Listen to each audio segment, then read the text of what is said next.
Hello mga dang, ako lang ba nakakaranas nito? Yung araw-araw mag-iisip ka ng ulam ng partner mo? Uy, habang busy nga ako dito sa pag-iisip ng ulamin ng asawa ko, nagising na si Bunso at kumuha na nga lang ako ng itlog dito at ang naiisip ko nga lutuin ay sopas na lang, pero wala na nga akong magawa at wala din naman akong ibang maisip na lulutuin, kaya naman yun na lang naisipan ko. Huy, ano yun? Nang maisalang ko na nga mga day ang egg dyan, ay maghihiwa naman ako ng samya dito.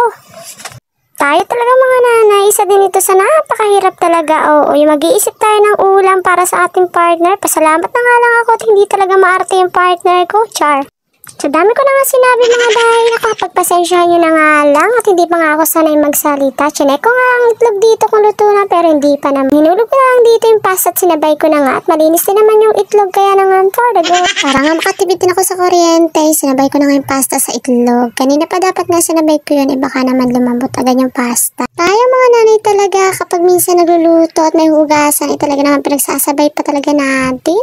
Yung tipong kala mo talaga wala nang kapagura ng mga kanahinay, pero wala tayong magawa kundi yan talaga gagawin natin. Uy, mabalik na nga tayo sa ginagawa ko at yan, chinek ko na ang itlog at yun naman ay luto na.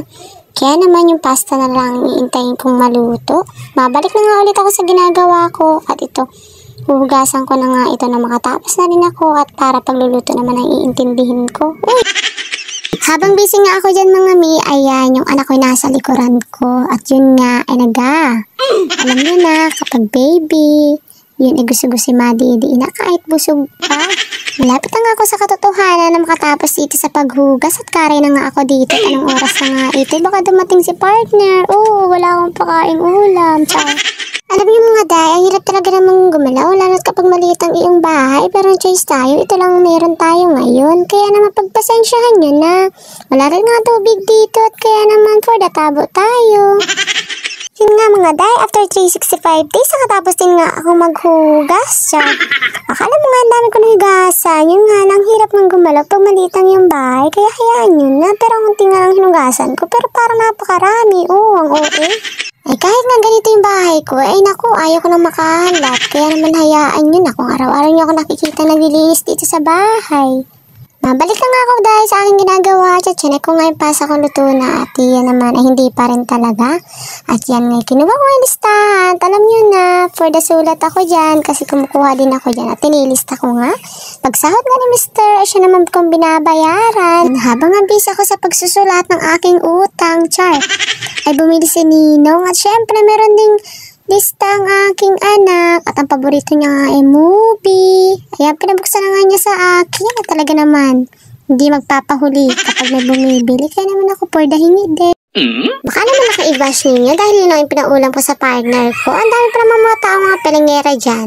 O hindi naman kami mayaman at hindi rin naman maarte sa partner, kaya hayaan yun ako nang tulutuin ko dyan. Pasalamat na nga lang ako at meron nga ako lulutuin dito sa munting bahay.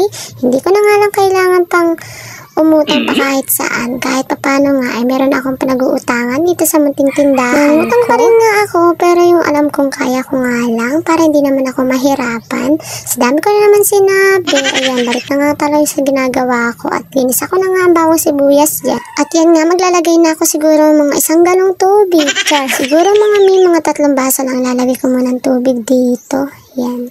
So, hintayin lang natin kumulo at yan. At babalatan ko naman itong itlog. At mamaya nga pa naluto na yung sopas ko. Ito naman ilalagay ko si babaw para naman magandang tingnan.